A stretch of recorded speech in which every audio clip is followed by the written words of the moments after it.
Hello ভাই brother, কী অবস্থা সবার? নতুন আওলা ভিডিওতে সবাইকে স্বাগতম। অনেক দিন ধরে ভাবছিলাম যে নিজে আমার বাইকের সিটটা মডিফাই করাবো, কিন্তু সময়ের অপেক্ষায় আর করা হচ্ছিল না। তো আজকে আমার ছুটি ছিল ফ্রাইডে, যার কারণে চলে গেলাম বংশাল। ঘুম থেকে উঠে ফ্রেশ ট্রেশ হয়ে দেখি কারেন্ট নেই। দুঃখ ভরা মন নিয়ে চলে গেলাম বংশাল গিয়ে নাস্তা করলাম। নাস্তা করার পরে একটা দোকানে গেলাম। দোকানে গিয়ে বললাম, ভাই আমার সিটটা মডিফাই করতে হবে। তো বললো যে ঠিক আছে ভাইয়া, করে দিচ্ছি। তো দোকানটা ভালোই, ওনাদের ব্যবহারও ভালো ছিল, কথাবার্তা ভালো লাগছে, যার কারণে ওনাদের থেকেই করাইছি জিনিসটা।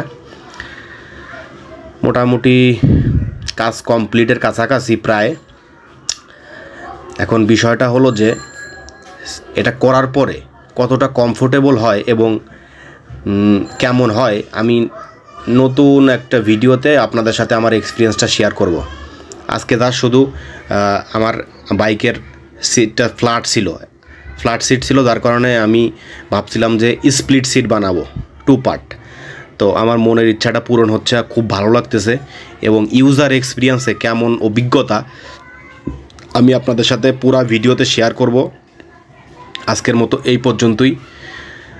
আর আপনারা যদি হর্নেটে এই স্প্লিট সিট করতে চান, তাহলে আমার সাথে যোগাযোগ করবেন, আমার ভিডিওতে কমেন্টস করবেন, আমি দোকানের নামটা বলে দেবো। ওইখানে গিয়ে আমার কথা বললে তারা কিছু টাকা কম নেবে। আর যদি আপনি ওইখানে তো অনেক লোকজন আছে, তো আপনি যদি তাদের মাধ্যমে যান, তারা কমিশন খায়।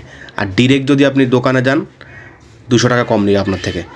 আর ফাইনালি আমার বাইকে বসাইছি সিটটা। বসানোর পরে আমি দেখলাম যে বাইকটা জোস লাগতেছে, আগের থেকে অনেক গর্জিয়াস লুক, এবং বাইকটা আগের থেকে অনেক গর্জিয়াস এবং মাস্কুলার লাগতেছে।